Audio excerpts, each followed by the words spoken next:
Welcome to Candid Conversations with Dr. Kelly, where we dive deep into the conversations that matter most to your mind, body, and soul. I'm your host, Dr. Kelly Utenham, a passionate advocate for brain health and wellness. And here on this podcast, we explore candid conversations about life, health, and the stories that shape us. Whether it's about mental health, sports, or simply navigating everyday challenges, we keep it real, raw, and relevant. Without further ado, let's get into today's episode. Welcome to another episode of Candid Conversations with Dr. Kelly. I am joined by a superstar, somebody that I have fanned out about. I'm very excited to have this guest, Nick Morrison. Hi, Nick. Thank you for being here today. Hey Kelly, how are you doing today? I told you that my deaf dog was going to get in the picture, and as soon as you hit record, he can't hear nothing, but he finds a way to get in the camera. So, but I'm so excited to be on your podcast. You say you're fanning over me. I've been fanning over your stuff as well, and love everything that you're doing for this community. Thank you so much. I can't wait for listeners to get into this episode. Nick, you are a retired bull rider. Yeah, I not retired, not by choice. I was 21, had a career-ending injury. In my pro career, I tell people that I was more of a professional couch rider than bull rider because once my pro career started, it just the injury bug hit, and I couldn't stay healthy. Broke C2 in my neck my rookie year. Come back from that, break T10 and 11 in my back my second year. And that cowboy up mentality. After 8 weeks with a broken back, we built a brace and I started riding bulls with the back not fully healed and started having shoulder issues, concussions, which we'll talk about, and broken tailbone, just a lot of just torn groin muscles, just nagging injuries. And then I had in my third year had a really bad shoulder injury that needed to have surgery. Was out from that for 9 or 10 months, and my very first PBR back at 21 years old was going to propose to my girlfriend and everything, and they ended up lifeline me out of the arena.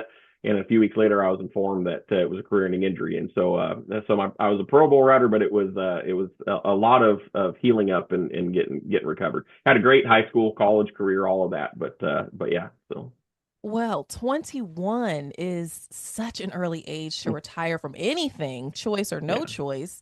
But that, you started very, very young. So could you tell us where you're from and how you got into bull riding? Yeah, so I was born in Gillette, Wyoming. Our family, cowboying is a big part of life up there in Wyoming and South Dakota. That's kind of that area. I had no choice but to be a cowboy. My grandparents on my mom's side have a ranch that's been in our family for over 100 years. My great grandpa, my grandpa, and my great uncle all are inductees in the Wyoming Cowboy Hall of Fame. Then on my dad's side of the family, goes back to a guy named Nick Morrison, which the rest of y'all know him as John Wayne. And so I had no choice but to be a cowboy. And so just growing up with that lifestyle of riding for miles before you see a fence and kind of that dream lifestyle and rodeo. So my dad went into the ministry when I was 9 years old, and we moved to South Dakota to the Pine Ridge Indian Reservation. He took over a church at a little place called Potato Creek, and he has churches kind of scattered all over South Dakota and Nebraska that he does throughout the week. And rodeo is just the number one sport there. It's actually the official sport of both states of South Dakota and Wyoming, and so it's football is big in Texas where I live now, but rodeo is king supreme. And at that time, South Dakota was in its golden age of rodeo. It had multiple world champions and multiple NFR qualifiers, which is the Super Bowl of rodeo that are from South Dakota. But also, while I was coming up through high school, there was that next wave of superstars with all my friend group, and multiple world champions and superstars came out of that little friend group there in South Dakota that we all rodeoed together. So it was just kind of part of your life. And so I started riding steers when I was 9. Almost immediately when we moved there, the world champion that year, Cody Custer, came to our ranch and put on a little bull riding clinic. And so I was addicted immediately. And Cody ended up becoming one of my best friends, my traveling partner when I went to the pros, and was really took me under his wing. He's in the Hall of Fame now, Pro Rodeo Hall of Fame. And so just really got into it and was riding steers 9, 10, 11 years old. By 12, I started riding bulls, junior bulls, younger bulls. And then by 16, I was traveling full time. I was hitting the road. Traveling. Cody brought me on the road with him at one point and kind of let me see the professional road and stuff. And because you can't be a professional and rodeo till you turn 18. And so then I turned 18. Got my PBR permit. There's two professional organizations, the PRCA and the PBR. PBR is strictly bull riding. PRCA is all the events, and I chose the PBR route because that was, at that time that was the main, they paid way more money than everybody else. And but with rodeo, you can ride professionally and collegiately, even high school if you're in high school at the same time. So I college rodeoed as well. Was on a scholarship to rodeo for a rodeo school that was known for its rodeo team, and man, just was just part of it, just engrossed in it, and had a great career. Just couldn't fight, couldn't get rid of the injury bug, and my problem was I rode hurt. You cowboy up. Rodeo is not like other professional sports. You're not getting paid unless you're competing, and even if you're competing, you're not getting paid. You have to place to win, and you're paying entry fees, and you're paying travel expenses, and you're dropping $60,000 to $100,000 a year, and just in travel and stuff. And so you're having to win money by placing. And so if you're injured, you're sitting at home and you've got to pay bills, and you don't have any income. And so you kind of fight through injuries, and anytime that as being a doctor, if you got an injury in one area, then you're going to kind of tend to be a little tender with that area and open everything else up. So like when I broke my neck, I dislocated my right shoulder the night before. And so I was riding with my arm kind of tucked in a little bit, and it just set me up to come off at a bad angle and land on the back of my head. And that's what broke my neck. And so just kind of everything just kind of snowballed, and I didn't let myself heal. And I'm a big proponent of that now, talking to young bull riders, even pros now, of take that time to let it heal. Because you don't want to be like me, who, I had that dream. I felt like I had every ability to be one of the best in the world, but I just couldn't ever reach that potential because I was constantly injured and constantly fighting because I never took that time to let myself heal. I am blown away. There are so many things that I want to ask, learn, know.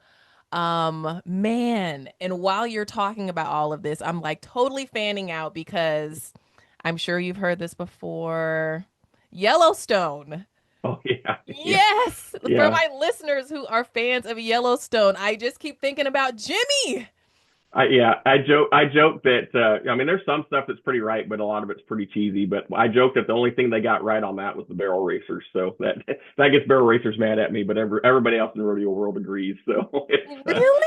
yeah, I was just jokingly, yeah, there's some great people, but yeah, no, it's definitely an interesting show. I have friends who were actually on the show. I have friends who were part of the show. I Got to was gonna be say like consultants yeah, or consultants. I have friends who were literally on the show, like Amberly Snyder. She got to have a part on the show. She's a friend of ours that she broke her back, and she's a motivational speaker now. I had just a lot of friends that just were part of it. Had friends who were musicians that went and did parts where they were like playing concerts and stuff. So it was really cool to kind of watch that and see. But they got some of it pretty right, but they got a lot of it pretty cheesy too. But yeah, it definitely has helped the exposure side on as a motivational speaker, because then everybody's like, oh, we want a cowboy now. And so, but now I guess everybody wants oil people. So I don't know. I guess that they change pretty quick. well, the public can be finicky. Yeah. But absolutely getting the word out and the popularity out about it. I'm guessing PBR is Professional professional bull bull riders. Yep. riding. Yeah. Yeah. Yes. And it's a huge organization. They are they changed the face of rodeo with the money that they brought. And there's a bunch of bull riders that just felt like they weren't making enough money and that there could be more on the table. And so they started their own organization, and it's become, they do their world finals in the Dallas Cowboy Stadium, and so it's a very big event, and right now the PRCA finals is happening. I don't know when this is going to come out, but as we're recording this, the NFR National Finals Rodeo, that's the PRCA. That's 10 days in Las Vegas. It is the most prestigious event in all of rodeo. The top 15 in the world in every discipline. I've got some extremely good friends all competing at that, and my brother he does some stuff as a part of that. And so he actually just got home from Vegas for his stuff. And so all that's going on right now as we're doing this. And it's the money that's at the NFR now it was brought on because of what the PBR brought to the table, and so Wow. pretty much forced their hand to add more money to the events. And now these guys, I got a buddy of mine, one of my really good buddy's sons. Last year, 18 years old, made his first NFR, and I want to say he won like $290,000 at the NFR last year at 18 years old. That was Wow. unheard of 5, 6, 7 years ago. Like it's really, even 10 years ago, really unheard of. And so it's really been fun to see that develop and that side of rodeo develop. Now the PBR started the team concept. I think they're in their third year now. And I've got friends, the guys I rodeoed with, they're the coaches of the teams, and so it's really fun to watch those and the competition. So the PBR split, half the year is individual, half the year is team, and it's just fun watching the sport progress and grow, and especially with the money being added to it because it is such a dangerous sport. But the PBR is a very, very it's really funny because a lot of people, if they don't know about it, they don't realize how big of a sport it really is. But there's millions of people, millions of cowboys and cowgirls descending on Las Vegas this week, and so it's one of the bigger events they do there. And people just don't. If you're outside of that world, you don't realize how big the sport really is. Yeah. And myself and maybe some listeners out there, I've only taken a peek into that world, through Yellowstone. And I do like learning about new things. And so getting to do a little bit of digging into the space. But that is phenomenal. And I love how you are talking about it in such a light and positive way, because for you to have been involuntarily retired so early, and for you to be so passionate, like when you talk about it, it shows that you love it. And for you to not be able to participate physically as as a competitor, someone who is competing, excuse me, you still have a light and excitement about it. And to me, that says that you have, you know, accepted, what has happened with you getting injured and your trajectory, and that you are, I'm guessing, in a healed space or healing space to be able to talk about it in such a light way. Yeah, so I still haven't watched a PBR since I got hurt. That was in 2004. It's still too hard for me to watch it on TV. I'll see it come on television, but I still have a very hard time.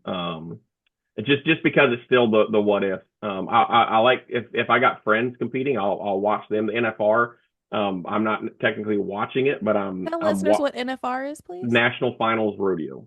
So it's actually Wrangler National Finals Rodeo is the deal. And so that's what's going on right now.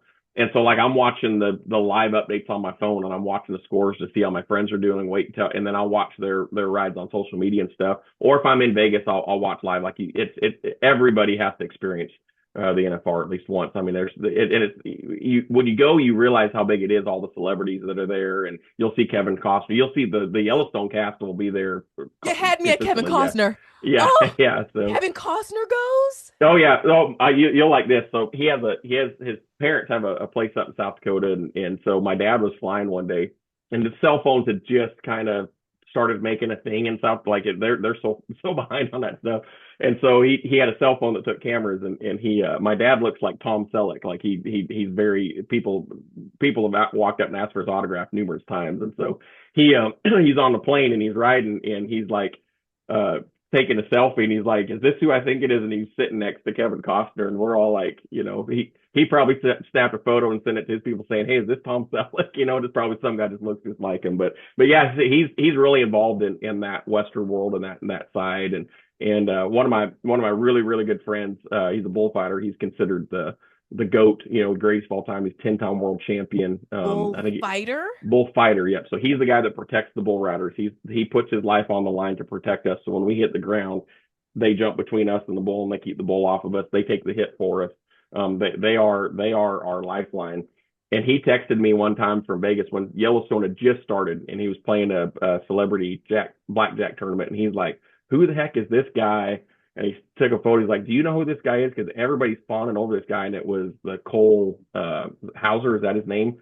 Rip. It was the guy that plays Rip. And so he's like, so they're all very involved in all of that, and they get to be a part of it. Now, he's got to be good friends with him, and now he's out, goes on hunting trips with them and all kinds of stuff. So it's Your crazy that friend is friends with oh yeah, Rip. all the rodeo guys. I mean, it's just part of that. It's what's funny is those guys are all fans of the rodeo people. Like they are huge fans of them, and so it's a double geek out moment where they, where they get anybody that's been in that, once you're introduced to that rodeo world, you see a lot of actors that really, really do that, where they're introduced to the actual rodeo world, not the corny, cheesy Hollywood version, but that what they, like the guys that were involved in 8 Seconds and one of the best rodeo movies ever made.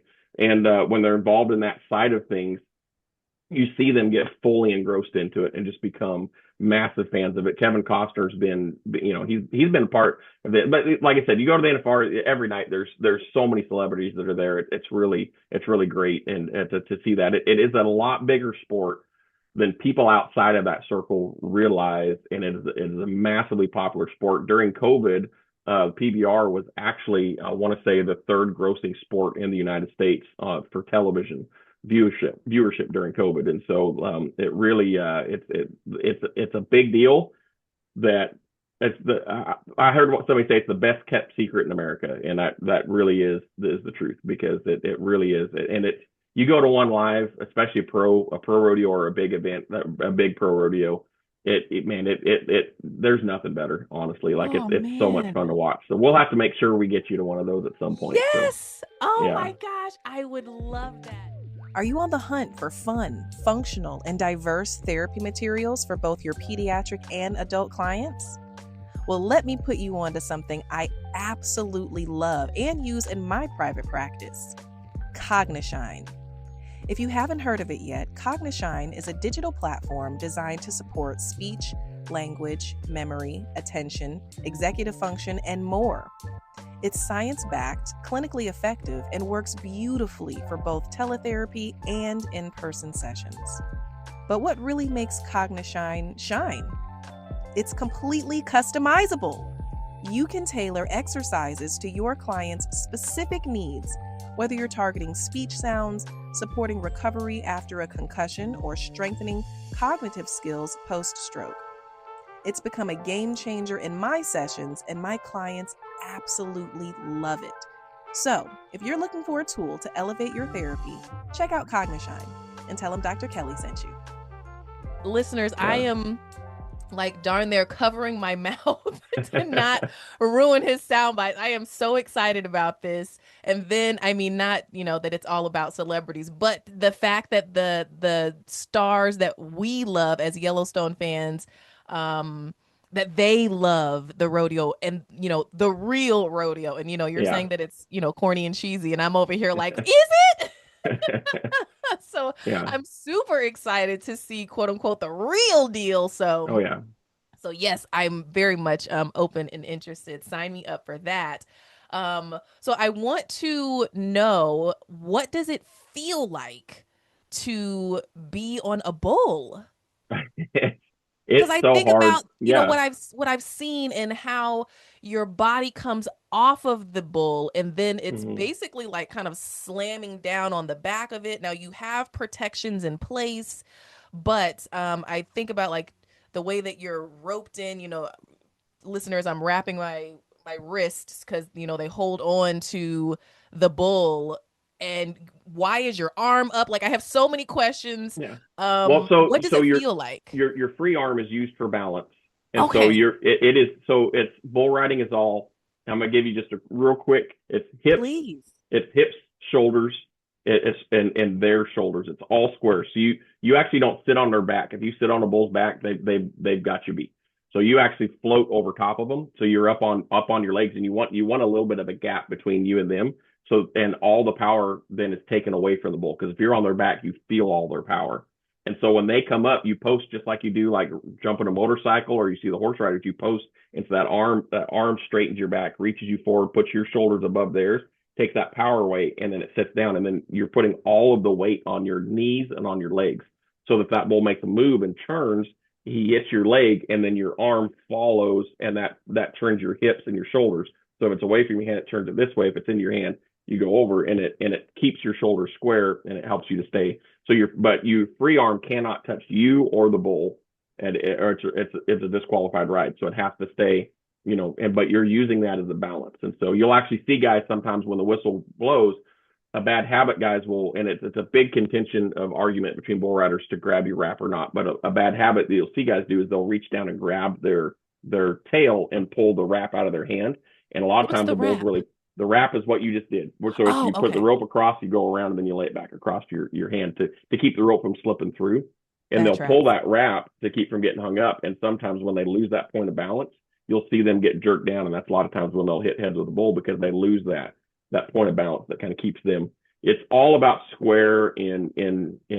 So when you're riding, you're actually you can kind of think through the moves, but it's happening so fast. So you actually spend hours and hours and hours that nobody sees training your muscle memory for that moment so that you automatically make that move, especially like if you get out of shape, you'll have to make that move. But the adrenaline rush on a bull is unmatched.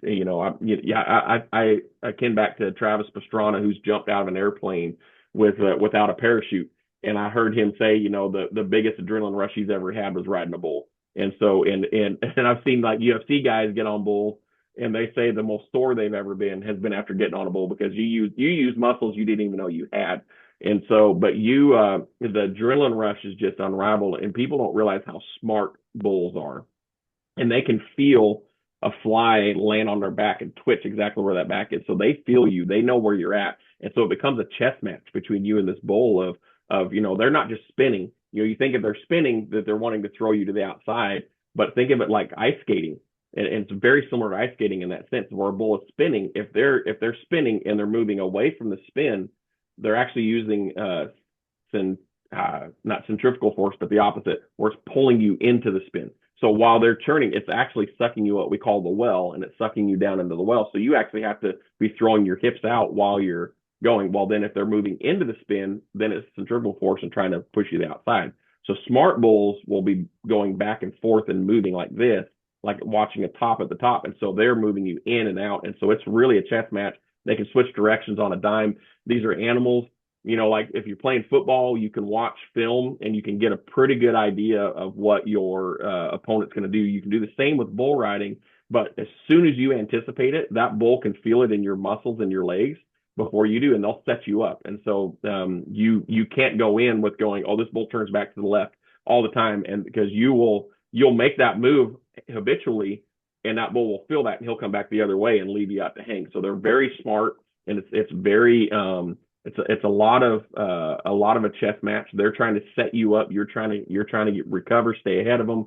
That first jump is so important because if you're in control, then it's a lot easier. But if they get in control, you're at their whim, and so you're playing catch up most of the rest of that ride because if they can get you out of shape, you're trying to get back to what's called home base, where your shoulders and hips are square with his. But that's called the pocket. You don't feel the power. You don't feel any of that. So it's just a lot going on in 8 seconds. It feels like 20, 30 seconds. You're so zoned in that it's just like any other sport. You get that tunnel sound of silence. And I tell people there's no greater feeling in the world than when you're riding a bull good enough and in a crowd large enough of 30, 40, 60, 80,000 people that they get loud enough that they break that silence. It is it's the best feeling. First time it ever happened to me, I bucked off because I didn't know what it was. It caught me off guard. I just kind of hesitated just a little bit, and bam, I was on the ground that fast. And so but it's just this feeling that you're like, man, it's just such a cool feeling. But the adrenaline rush is unrivaled. I've never been, and in my book, I talk about that as a kid. You get adrenaline levels that you're not used to as a kid, and so things that other kids find fun, we don't find fun. Going sledding's not fun to us because it's like there's not enough adrenaline. So you have to find a way to almost kill yourself to make it fun. So you got to make jumps that are going to throw you, drag behind a horse and hit jumps. You got to, go off of drop offs, whatever it is to make it. We used to build our own tracks and just try to kill each other pretty much because it's the only way to make it fun. And so your adrenaline, you almost ruin your adrenaline in that sense. But it also, my wife and I, we got in a really bad car wreck 2 days before my careening injury when we were dating, and you still rode. Well, so that was the thing, I shouldn't have, but I just sat out 10 months with surgery, and I was like, I can't wait, I can't hold off anymore. I have to ride. And so even though I had another concussion and I had clearance to be cleared to not ride, I still got on, and it's really the reason I got hurt was because my reflexes were so slow, and had a super rank young bull that was really fast, and since my reflexes were slow, I never stood a chance. But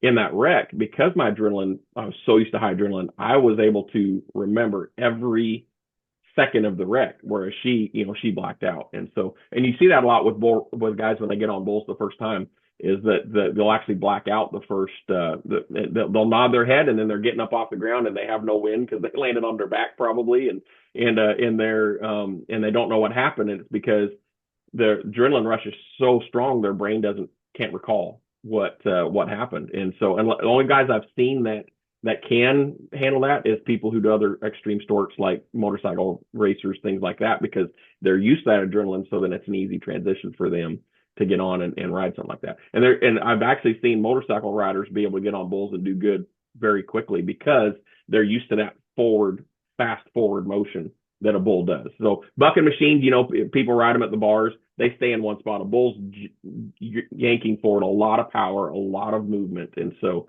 it's a lot of chest, but it's a lot of work on ground. You do a lot of work on stationary barrels. I used to strap a rope to my saddle horses, and we'd ride them around the arena in jumps and just practice things. You're getting a lot of practice. Bulls work on your weaknesses. It's just a lot of time is put into that 8 seconds that you see on television. So that makes a lot of sense, what you said about when you are, when your brain is introduced like that much adrenaline and you like it, Yeah. that makes other things like boring to you. And Mm-hmm. so I am a motorcycle rider, and Oh, I've perfect. Yeah. been riding dirt bikes and having go-karts, and we would do jumps and all of those kinds of things, horseback riding, skiing. Like my dad loves adrenaline, and so he got his Yeah. kids into the things that he Love likes. it. And so I've been doing that kind of stuff since I was a kid. And people are like, "You're crazy. Like, how can you do that? Why would you want to jump out of a plane?" And all, like, I love that kind of stuff. Like, my motorcycle is downstairs right now. Yeah. Yeah. I love um that. Yeah. and so, in doing this work, people will say like, "You have responsibilities, like be careful." And it has changed the way that I ride because I do love adrenaline. But when people see, you doing that sort of thing, I won't say the things I do on my motorcycle, but they'll say like, "How could you do that? That's so crazy. Aren't you scared?" And in my mind, I'm never thinking like, "Man, I'm scared to do this." Mm-hmm. I'm in my head and I'm like, "Yes, faster, more. Like, what else can we do?" And that makes sense. I've enjoyed this since I was a kid, and other things that would you like, do you want to do a vision board and cut out some and I hate that. I'm Yeah. sorry to listeners who love vision boards. That's not exciting to me, but that makes sense. Like, I'm not crazy. I just Yeah. have a heightened level of what thrills me. And Yeah. that is the same for what you experience. So as you're describing, and I also ride horses. So when you said posting, I was like, "Oh, okay, that totally makes sense that you're off of the seat." Now, is it a saddle that you're in? No, you're sitting on their back. Yeah. Okay. The only thing connecting you is the rope, the rope that goes around them, Wow. and then it comes up and tightens. The handle will tighten around your hand, and it tightens around them, and then you take that wrap to keep it. You put rosin and glycerin on the tail of the rope to keep it from sliding too. But you're yeah, that's all you're hanging on to is that rope. And when Wow. if you go away from your hand and that hand rolls over and you get hung up, it's the most helpless feeling in the world, because the bullfighters that's where they really earn their money. Yeah, Because you're especially at the whim. if they're spinning into your hand, the direction that you should have got off on it. I've got a video that my brother found back in high school of me hung up to this bull, and he's spinning so fast my feet are just hydroplaned out, and they'll come down and touch the ground for a second and they come back up, and I just never could get. It took a while to get out. I think that time I broke my ankle, but I can't remember. The bullfighter landed on my ankle when I finally come off, and Ooh. so yeah, Oh. and that was it was a cracked bone, and I don't even think I think I was riding bulls the next day, honestly. So Wow. Oh yeah. my gosh. Okay. I have to ask questions about concussions and things. I'm Okay, so yeah, fascinated. yeah, because that's all those injuries and concussions ended up being the worst. One at the time I didn't think of it, and holy cow, it's been life changing for me. Yeah. So tell me about what symptoms you know, excuse me, you noticed when you were concussed, or at least like in hindsight. Can you talk about the symptoms that you experienced? Yeah, looking back, I know, cloudiness, nausea, light sensitivity, a little bit confusion, stuff like that. But we just called it getting your bell rung. You didn't really think much of it, and you just have it again. The first time I really noticed, looking back, at the time I was confused as all get out, didn't know. But looking back, the first time that it really affected me was in college. I was at a Pro Bowl riding a PBR, and I'd got knocked out in the first round. And getting off my bull, ended up winning the first round. Got knocked out when I got off, just landed wrong, and it didn't even really faze me. Like, people watching said I just kind of laid there for like a half second and then got up. The only reason I knew I was knocked out was because I was throwing up in the locker room and light sensitive. And I was like, okay, I must have rung my bell. I had a lot of time till my second bull, and I got on my second bull in the second round, and my reflexes were slow, and he yanked me down, and I hit heads with him, and there was no question I was knocked out that time. I fenced, went flying off fence, landed on the ground. They were wanting to take me on a stretcher. I finally got up and walked out. My next memory, I remember getting yanked down. My next memory was in the locker room, and they wanted to take me into the medical room, but I was at the locker room because apparently I just wanted to be there, and I was sitting next to my stuff. And my next memory was one of the doctors there cleaning blood off my face because I'd hit so hard my helmet went through and sliced my forehead open. And so he was wiping the blood off my face and all the dirt and all the different stuff, and I'm sitting there and I have no idea what happened. And someone comes up and says, "Hey, you used enough points on your first bowl. You made it back to short go. You've got about 10 minutes. Your bull's coming in to shoot." So I'm like, okay, I asked the doctor, should I be getting on because I'm in bad shape? And he's like, "No, man, you can totally get on." And so I went out and I was singing Rocket Man. I think in my head, I don't know, maybe I was singing it out loud, I don't know, but I slid down on the wrong bull. Like, was putting my rope on the wrong bull. A friend of mine put the rope on. Like, I should have never got on. All my friends that were there saying, looking back, they should have never got on. I still ultimately made that decision. And then third bull, third time that night, I mean, I nodded my head, and that was should not have been on. And the short go bulls are the rankest. They're the hardest bucking bulls. And I mean, he yanked me down, same as the second bull.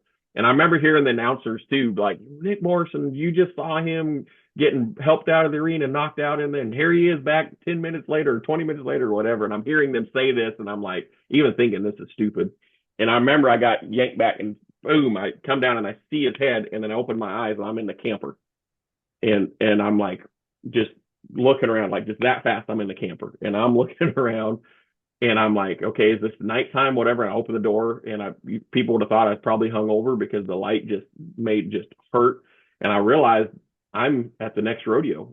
That's like a 13-hour drive, and I'm at the next place. And so I'm like, well, my poor traveling partner had to drive that whole way. I probably slept in the camper the whole time. And so I go and find him, and he says, "No, man," he said, they told you not to fall asleep, so you asked to drive to keep you asleep. He said, "You drove that entire drive." And to this day, I still don't remember any of it.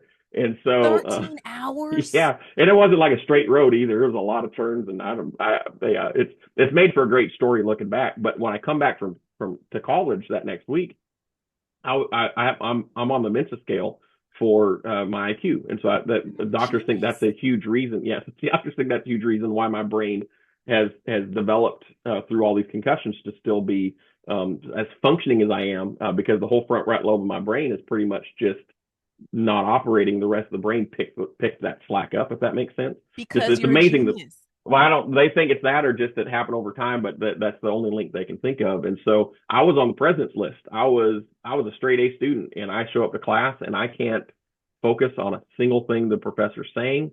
I go to take the test. None of it makes sense to me. And I went from president's list to failing all of my classes. And look, I had no idea what was happening. Looking back, I know, hey, that was right after that happened.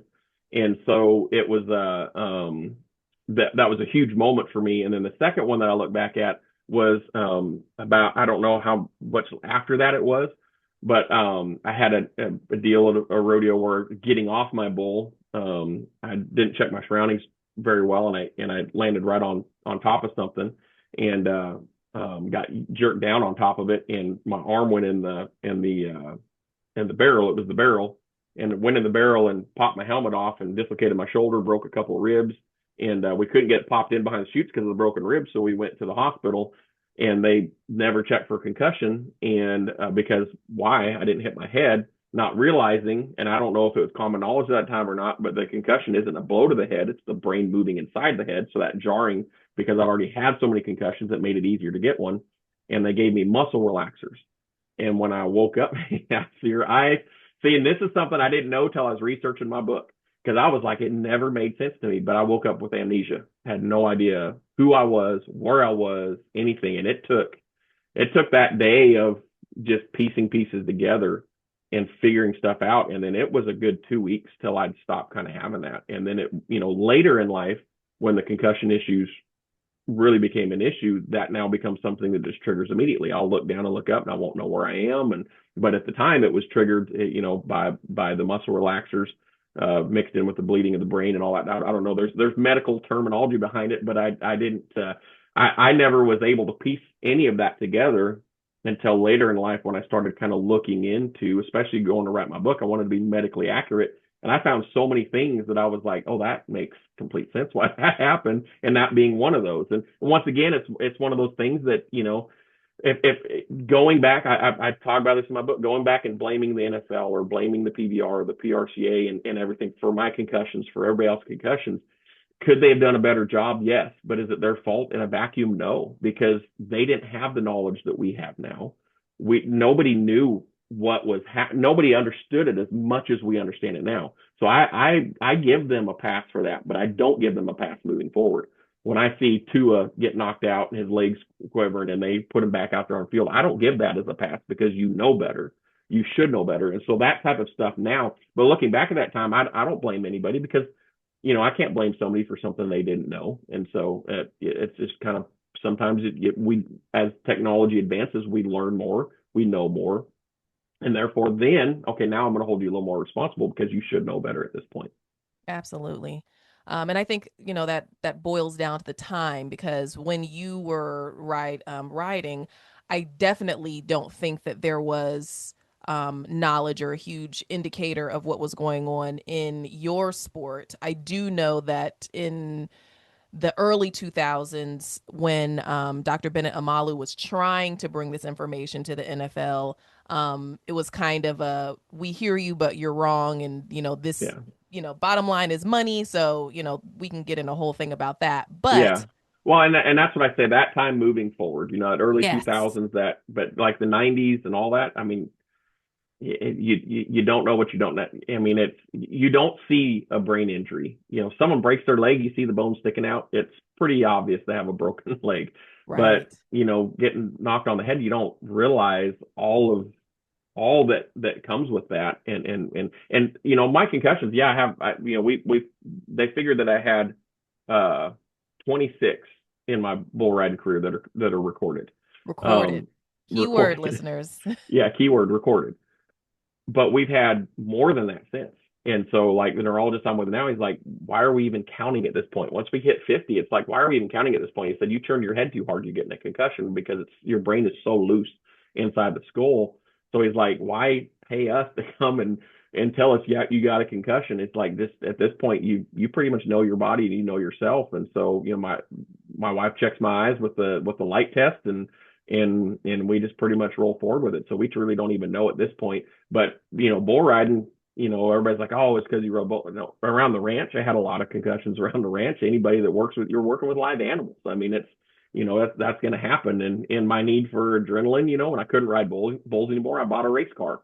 And that was the concussion. Wrecking that race car was the concussion that pushed everything over the edge. That's when I started passing out. That's when I started having nosebleeds. That's when I started getting really confused. And it wasn't until Junior Seau had killed himself that I was watching on the news and they're talking about his symptoms. And I'm going, that's everything I'm dealing with. And I was going to the doctor at the time. We were trying to figure out what's going on.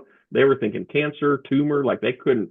And when I told them, well, I've had a lot of concussions. And then when they started looking into it, they're like, oh, this is definitely what the problem is. And then I was able to go to a neurologist and be able to kind of get ahead of it. But you just don't know what you don't know. And so you just keep pushing forward with it. And so I try to tell people, like when I speak at schools or I speak to sports teams, and especially teenagers, I tell them we want to say we know a lot about the brain, but the reality is I've talked to some of the best brain neurologists in the world, and they will tell you we don't know. We know maybe 20% 10% at best of what the brain's capabilities are. And so we're with concussions, we're giving the best advice we can. So I tell them, if they tell you to take 2 weeks off, double it, take 4 weeks off. If they tell you to take a month off, take 2 months off. They tell you to take a year off, take 2 years off. Because if your brain has a chance to heal early with those concussions, you're not going to get them as easily. But if you push yourself before it's fully healed, you're going to get to the point of no return where the brain's not going to be able to heal itself. And now you're just going to keep getting them over and over again. And so I tell them, no matter what they say, double it, because you can't be too safe. And I've told this to moms, especially dads are like, oh, well, you're just being a weenie about this. I mean, no, I'm living proof of pushing through that. And your kid getting to play at that little high school football game, or getting to ride at that little junior rodeo, or play that basketball game, or do is what their life will be like as an adult is not worth you getting to watch them on the field that day and fulfill that one day of a dream, to sit out and let that brain heal and let yourself have a chance to recover, so you don't get to the point where I am, where your brain has no point of recovery because it's damaged itself so much that it's healing the best it can, but there's so much damage there that it's and CTE, you can't confirm it till somebody's dead, but and that's why I don't name my neurologist, because I don't want to get him in trouble. But he's like, I'm unofficially diagnosing you with it because you have every single, if you don't have it, I'll be shocked, kind of a thing, and you have every single thing that goes with it. And so it's a dangerous thing, and you don't want to put your kid through that and have them in that place. And I don't blame my parents by any means. I mean, my parents are amazing and very supportive, and have always been supportive, and they never pushed me. My dad never once pushed me to get on or anything like that. It was always my choice. I loved it. I wanted to do it. But it is that thing of, you have to step in, because that athlete doesn't want to stop. I've had friends who've written me off because I've told them, you need to take some time off. Like, someone needs to tell you to stop. Point of no return, they stopped counting for you at 50.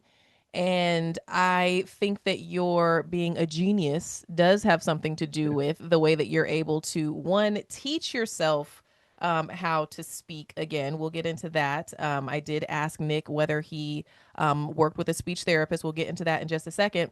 But you said that you fenced. So listeners, fenced is fencing, which is, and as you mentioned, what Tua, yes, what we are, that famous shot of Tua where his fingers are out. And Nick, you're saying that you experienced that. Now, when that happens, listeners, that means that an injury has likely happened to the brain stem. And it only happens for a second. It's an instant neurological response. You can't control it or help it. It's a reflex. And could you explain what that is like? Yeah, what are you thinking? it's Are pretty you much thinking? Yeah, so while you aren't in the time, you're knocked out. It's you have no control. And so pretty much it's the brain shutting down everything but the essentials.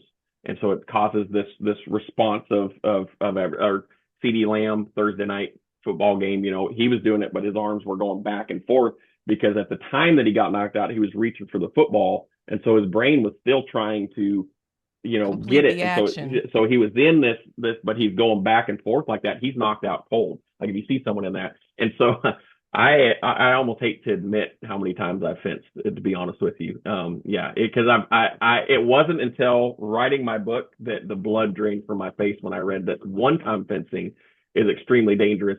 But in rodeo, like, I'm sure most rodeo cowboys, especially bull riders, would hate to admit how many times they fenced. Because it is a very dangerous, and probably where a lot of, those are the ones that have really, I've fenced not riding bulls. I've passed out. I was on stage at our church and passed out and fell head first on a cement off the stage and fenced after that. I've had some pretty epic pass out knockouts that have caused me to do that too. And it's kind of my dog, my wife, the other day. No, you want to hear this one will really, this is the most bizarre fence I've ever had. And this shows you how soft my brain is inside my skull now. But I was sitting there and I sneezed really hard. And my wife said I immediately went into a fencing response on the couch. Yeah, that one was a mystery to us. But that's the most bizarre She said I immediately went to it. She went and tried to move my arms, and they were stiff as a board. And I was out for, I don't, she said a good 20, 30 seconds till I came back to. And I had some issues after that too. So yeah, I just Wow. sneezed really hard on my head going back and then forward and then back up like that. Just was enough to cause me to go Wow. into a fencing response. That's Yeah, that was amazing. probably about 3 months ago, 4 months ago. So yeah, Wow. From sneezing. Oh my yeah, gosh. Okay. I want to know if you worked with a speech therapist. Can you tell yeah. listeners if you have worked with a speech therapist? Yeah, so if you don't mind, I'm gonna back up just a second to understand Yeah. why I needed to work with one. In 2020, so one of the just wild things that happens with the brain, where your wires get crossed after sometimes, you've seen people get knocked out and they all of a sudden can speak Chinese, and stuff, and or can play the piano and they never touched it before. One of the times my wires got crossed, and so there's a reaction your body does when you get cold, where all the blood drains to cover your core, your heart, your just that area. When I get hot, my brain now makes my body do the same thing, and so all the blood will drain from my fingertips, from my toes, and also from my head, and it will cause it all to cover to protect my chest. And so in 2020, even though doctors said you need to stop working outside and doing things outside, this is extremely dangerous. I'm sitting there going, well, I've been outside my entire life. You're not going to tell some cowboy that's lived outdoors that he can't be outdoors. And so I'm like, doctors don't know what they're talking about. Turns out they actually do. And I was doing yard work and I felt the blood draining from my face and from my arms and from my hands. And I pushed through because I'm a man, and I'm going to finish this yard work. And I And the just kept pushing cowboy. through. Yeah. And then eventually what happened was the blood draining from my brain wasn't sending back. A lot of times it'll send back, and that's what causes me to pass out, but it wasn't sending it back. And so it was robbing the brain from oxygen, and I had a hypoxic extemic encephalopathy. And so everything shut down. And pretty much the easiest way to say it without going too much time into it is I was in that nightmare, being trapped in your body and not being able to do anything about it. I got inside, I crawled inside, and I'm looking at a light switch on the wall, and all of a sudden I was fixated on a light switch, and I couldn't take my eyes off of it. Couldn't blink, couldn't move my arms. I Wait, could at this point feel you have gotten into the house I'd somehow. gotten into the house. I crawled into the house because everything was just numb at that point. And I don't know if it's because I cooled off too fast or what, but I sat down in a chair, and then my arms curled up and my legs kind of curled up, my hands kind of locked, and I just was stuck in my body for hours until someone come home and found me. And when I came out of that, it's called a catatonic like symptom is what I had. And as a result of that, I had organic mutism. So when I Mm. came out of it, I couldn't speak. I couldn't even make a noise. And it was the brain was sending signals. I was thinking plain as day. The whole time I'm trapped in my body, I'm conscious. I know what's happening. I'm thinking. It was the longest few hours of my life because I can't move. It's almost like I'm just watching myself stuck there in this nightmare. And now I'm thinking things to say and nothing's coming out. And so during that time, yeah, I'm facing the reality of not being able to speak again. And so I did speak with a lot of speech therapists. I messaged with a lot of speech therapists, but because of my brain injury before that time, insurances wouldn't touch me. They wanted nothing to do with me because they were so scared of something like this happening. So I couldn't afford to go to a facility to rehab. So it was kind of if you want to talk, you're going to have to do this on your own type of a thing. And so, and here I am. I've had my bull riding career end, and at this point, I'd started my stand-up comedy career, which I don't even think we've talked about that. I And so, know. my stand-up comedy career is really taking off. And so I before all of that, I'd taken over as a youth pastor of a youth group of about a dozen kids, and that youth group grew to being hundreds of kids a week. And I had to step away from that when the brain injury happened. So there's that I had to step away from just having the developing stuff. Now I've got the comedy career happening, and I have to step away from that because I can't speak. And I'm like, I just was tired. I didn't want to. I figured if I'm gonna put work into learning something new, I might as well put it into learning to speak. And so I worked hard every day. And so I got talked to speech therapists on just to try to get the brain to speak again, type of a thing. And so I would get up in the morning, wake up, and I would work on it all day until I went to bed. And it was honestly, I was walking by our piano, and I remember thinking I miss playing music. My hands were still locked up at this point. And I'm walking by How my many piano, and days or weeks has it had yeah, it been? this would have been probably 4 or 5 days. And Still you was, were still locked up. yeah, still locked up and still having issues and still not able to make any noise. But a lot of it's happening very fast because I'm like, we're not going to sit and wait on this. Like I'm going to try to. I don't want this to sit and develop a habit. I guess I don't know. I just didn't want my brain to just think it could keep doing that. So I'm like, I'm wanting to get on this immediately. And it's just that cowboy mentality of I'm going to work hard no matter what. My philosophy in life is work like it depends on me, pray like it depends on God. And so that's what I did. Is I worked hard, and I'm going to need a miracle, and I'm going to need. So I'm walking by the piano, and I think all I do is think. I really miss playing music because of my hands, and my right hand opened up. And so yeah, and I'm really curious to get your take on this as a neurologist. And so I started playing the piano, and my left hand opened up. So I sat down at the piano and I'm playing the piano, but my hands are working fine. And I got tears running down my eyes because I'm finally seeing a breakthrough. And I stood up and my hands curled back up again. Well, what is explained to me was the part of the brain that was damaged from the HIE was the opposite side of the brain of the creativity side that was music. And so I used music to be the roadway to open up that gap. So I would sit and play piano with my right hand, and then I would have on my phone Sudoku or solitaire or word games or just anything to be playing with this hand and trying to just make the brain operate and work, reading things from a dictionary. And then I got my guitar and I just started playing worship music. And I would sing it, but I couldn't sing, no noise. And I would just sit there and play until my fingers bled just all day long, just like this is going to happen. And eventually, after a few days, noise started coming out. After a few more days, I started to be able to form words, and that became the avenue for me to teach myself to speak again. Now, here's the thing: because of the damage to the brain, this is not something that I just fixed it and we're good to go. Like this is something that is a constant battle for me. So I have to do 2 to 4 hours of brain exercises every single morning. If I take the 2 or 3 days off from that, I start slurring my words really bad. If I take a week off, I'm stuttering really bad, and I've never taken more than that because I got to where I was thinking words again and couldn't get them out. And so I'm like, I'm not letting myself go that far again. And so I just every morning, like, I'm a comedian and a motivational speaker. There's a lot of times I'm doing comedy till midnight, 1, 2 in the morning at a place that I'm speaking at the next morning. And then I'm speaking at 9 o'clock in the morning. So I don't go to bed because I want to make sure I do all those brain exercises so I can stand on stage and speak clearly. So I work my tail off every single day to be functional, to be working, to be doing all that, just because, and I do everything from, reading reading the dictionary out loud and making myself say those words. And so I have a routine that I do excuse me, I got the hiccups, got a routine I do every morning. And, and because of that, I'm able to function and keep on that. So while I haven't necessarily worked with a speech therapist, I've picked a lot of their brains to what can I do myself to help with this, if that makes sense. Yes. Hey everyone, Dr. Kelly here, founder of Brain Talk Foundation, and I need your help. Every donation helps us raise awareness about brain health and concussions, especially in underserved communities. We're going into schools, talking to students, athletes, parents, coaches, educators, and speech language pathologists, making brain health education accessible and impactful.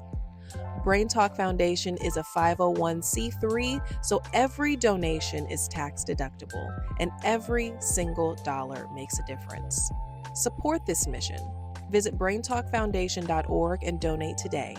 Together, we're saving brains and changing lives.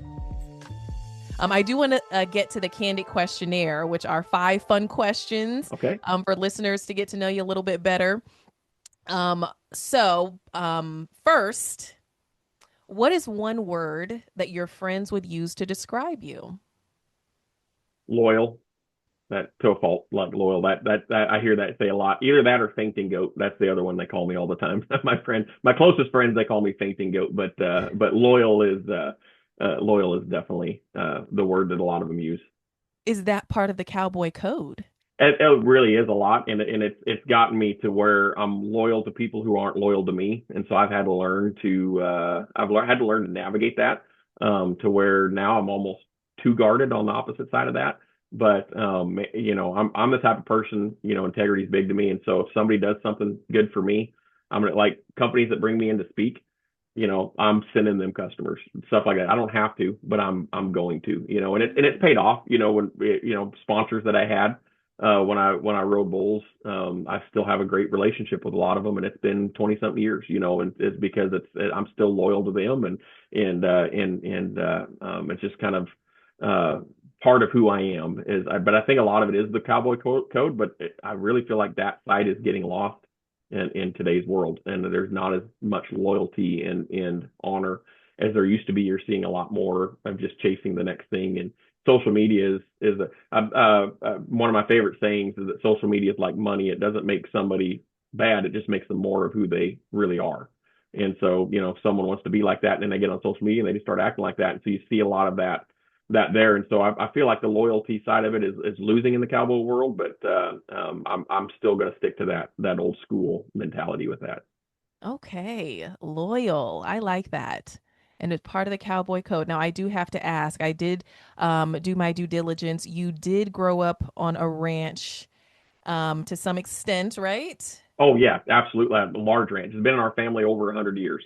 Did Yeah. So you get branded like on I Yellowstone? oh no, but I did catch a branding iron on my leg, so I have a little bit side of an H on my leg where I was holding the calf down and it kicked, and it was a shoulder brand and it slipped off and burnt through my pant leg. So I do have that. The only time I've ever actually heard of that really happening was JV Mooney and a few others. They had Monster Energy brand, the logo on their arm, I think. And so yeah, that's the only The time I've ever heard of drink? it actually happening. Yeah, Monster Energy. Yeah.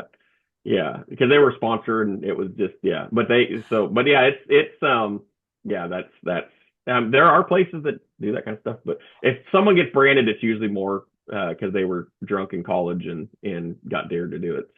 Gotcha. But I do have a Okay. half of an H on the side of my leg, but that was an accident. So I'm going to say that counts. Okay. That is cowboy work. Okay. You've been yeah. branded to some extent. I'll take it.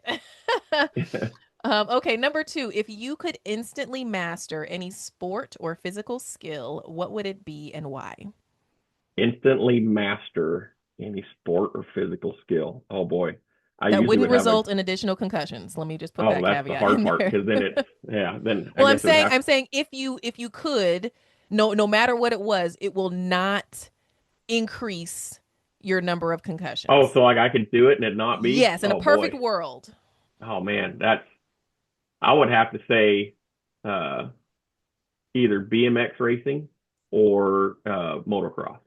Ooh, good Mhm. ones. And maybe that's Yeah. the adrenaline junkie in me. Yeah. I've got with speaking. I got to be really good friends with one of the best BMX racers in American history, and so it's made me kind of want to do it a little bit. And he's kind of in the same boat I am with it. He had a really bad wreck at the Olympics one year and was in a coma for like 6 or 7 days. So yeah, it's Oh but my yeah, I would gosh. absolutely those two would be something. Just the idea of getting that high on a motorcycle and jumping those and not having a concussion or broken bones, that I would absolutely do that. Man, look at me. I'm getting excited. Like, yeah, what would that be like? Airborne? Yeah, Okay. yeah. The Focus. I doing a won't do triple that, jump, listeners. like a triple jump would be, like yeah, Yeah. doing all the backflips and all that. Ooh, man, that would be so much fun. Yeah. Yeah, I'm gonna start thinking about tricks I'd like to do. Okay. yeah. Focus. All right. Number three, what's one activity or hobby you find most relaxing or beneficial for your brain? Video games, not even a question. Video games, and Relaxing? not yeah, but not Call of Duty or stuff like that because the whole short trigger thing. If you think somebody else has a short trigger playing Call of Duty, try having your reflexes slow and you don't see the person shooting you before they shoot you, and then yeah, you're wanting to throw your controller out the window. But yeah, video games. I'm doing one right now. It's a power washing game. That's all it is, just power washing. And so can you still hear me? Yes. Okay, one of my deals died, so I'm gonna put it in here. Dang. But it's a power washing game, and it's just relaxing and doing something, but it's able to trigger the part in my mind of finishing tasks. So I'm Okay. power washing houses, power washing, and it's just doing stuff, just simple games, Minecraft, things like that, where I finish tasks, but I can do it. That's so relaxing, and my wife will actually, she's seen such a result in it that she'll actually block a whole day off on my calendar just for video games. Wow. Yeah. That's amazing. And I'm glad that you said the kind of video games because in today's society, you're instantly thinking like, oh, Grand Theft Auto or, Yeah, yeah, no, yeah, yes, those kind of Call deals of are you just Duty. doing something. Yeah, yeah, yeah. Okay, so that can be helpful to our listeners possibly. So if you have experienced a concussion or you know someone who has, then potentially a relaxing video game like that could be helpful. I know The that a lot power of washing game is people, highly addictive. A lot of people don't even have concussions, love it, and it is great for my brain. Power but a washing, lot of, and they just come out with power washing 2. That's the one I'm playing right now. And Power Washing Minecraft is 2. a game changer, absolute game changer. Well, I think that's excellent information for people who have experienced a concussion, who love video games, and they may not be able to get back to Call of Duty just yet. And these are some alternatives that they can consider. Like you can still be on the game, still work the controllers, still get the stimulation or relaxation from it, just not as intense as the others. Yeah. Okay, so number 4, what's the weirdest or most unexpected item in your bag or car right now? Weirdest or unexpected item in my bag or car right now.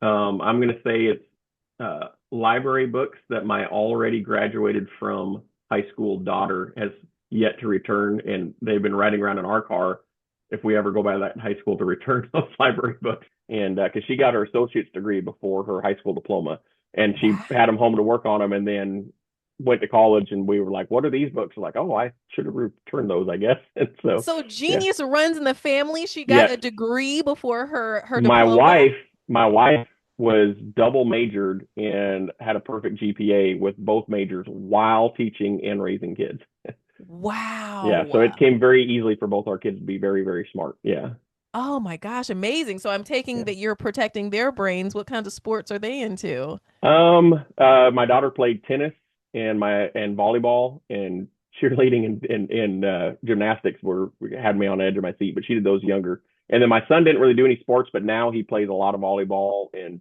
pickleball and stuff like that in college. So, Okay, fantastic. That's so great. I love tennis. I have been playing since I was a kid. I actually just was at the Invitational here in Charlotte last Thursday. Venus Williams, oh, she cool, played. Yeah. very cool. Um, yeah, love tennis. Let's see. Okay. What is your go-to guilty pleasure TV show, movie, or song? Go to guilty pleasure. Oh, Big Bang Theory.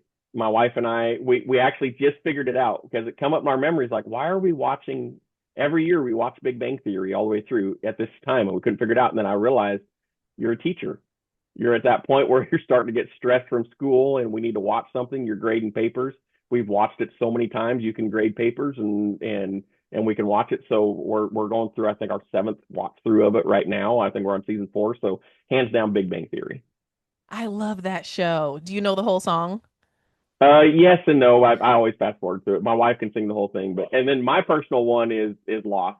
If I get in a hankered for it, I'll watch Lost through, and I'll be just as mad at the end of the last season that they ruined it. But I still love all the seasons before that. So No Tears?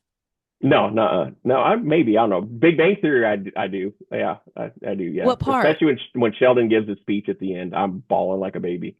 Yep. Yeah. Love Sheldon. Love Yeah. Sheldon. My wife calls me Sheldon Cooper, but with social tendencies because I have a lot of the same. That's my feet. Got to Idiosyncrasies. wash my hands. I got, yeah. All the coins in my pocket have to be in order from the smallest to biggest, not the dime goes before the nickel. And so it's smallest to biggest. And then like I have a lot of those. So my wife calls me Sheldon Cooper, but with social tendencies. Social tendencies. Well, social Yeah. tendencies they are. It has been such a joy talking with you. I really hope, and this isn't just like tongue in cheek, I really hope that you will come back and we can Yeah. talk again because there are so many things that I didn't even get to touch on, but for respective of time and everything. Yeah, just Um, let me know. I'll always come on what you're doing. I love what you're doing for the community and for everything like that. And I've loved watching ever since we got connected. I think Cam Awesome, the boxer, was who got us connected, yes. and ever since then I've been watching everything you're doing, and I love it. And so I'll you know how to get a hold of me, and I'll always be willing to chat. Thank you so much. I really want you to share what you have going on with the listeners. We touched on your comedy, but Yeah, when you come back, we'll really have to dive into all of that. Listeners, we're going to make sure that all of the information is in the show notes, that you can find Nick, support him. yeah. But please let us know And what else you have going here's on. the big one right here. Go on Amazon and order. I'm trying to get it where my name. There we go. Order Knocked Out but Not Down. It just came out in October. It's a #1 best-selling book. It was named a 5 bestseller list.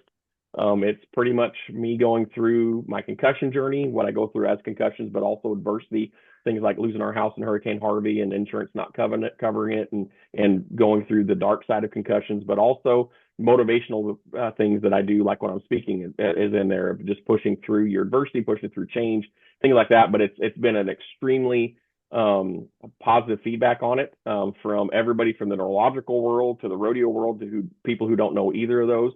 I do a lot of insight into rodeo. In fact, I wrote an entire glossary in the back. So as you're reading through, and if you read a term, a cowboy or rodeo term you don't know, you can flip to the back of the book and there'll be a fun, some of those I put some jokes. Some of them are inside jokes only rodeo people will get, but other ones are others. And so just kind of a fun deal. And then, stand-up comedy. I'm actually 2026 right now. I'm pretty much forcing myself to take off the road because my speaking has taken off so much. I've already got 28 dates blocked off on my calendar for 2026, and so all over the world. And so it's just and we're adding more. And so with that, I'm only doing comedy right now at private events, just because they pay a whole lot better, and I just don't have time to do ticketed events and put the time into that, because it's looking like 2026 is transitioning mainly to the speaking side. And so if you want to hear comedy or want to hear me speak, if there's a company out there, man, I'd love to talk with you, get with my people, and make it work out. Just tell them that it was from this podcast, from the Brain Talk podcast, and I will make sure we try to make it happen for you. Tell them it's from the Candid Conversations with Dr. Candid Kelly Conversations. podcast. There we go. Yes. Yeah. That's all right. Is there any website or social media links that people can find you? So you can go to nickmorrisonspeaker.com, brand new website. The publishing company put that out as a landing page for my speaking and for my books. And so you can go there, or you can go to nickmorrisoncomedy.com, and that one will have, it has some of my speaking stuff on there, but it's more geared towards my comedy. You can go to some videos, do some clicks. You can follow me on Instagram, Nick Morrison Comedy. I got clips on there as well. And LinkedIn, I think it's Nick Morrison Speaker. So. And where can they get the book? You can buy the book on Amazon. So we did a deal with Amazon here recently where they're exclusive on it. So if you have Kindle Unlimited, it's free for Kindle Unlimited users on your Kindle, and then you can purchase it on Amazon, or the only other way to buy it is in person, or conferences that bring me in can buy them in bulk. Well, I'll buy it on Amazon. I wish I could get it in person, maybe one day, and then you can sign it for me. Yeah. But everybody, please make sure that you go follow, reach out. I'm sure that we will have additional conversations with Nick. You have been a phenomenal guest. Thank you. Thank you so much for taking the time. It's my pleasure. And we will absolutely talk soon. Yes, absolutely. Thank you. Thank you for tuning in to Candid Conversations with Dr. Kelly. I hope today's discussion left you inspired, informed, and ready to take on your next challenge with a clearer mind. If you enjoyed this episode, don't forget to subscribe, leave a review, and share it with someone who needs to hear it. Until next time, keep striving for a healthier mind and a happier life. I'm Dr. Kelly, and this has been another Candid Conversation.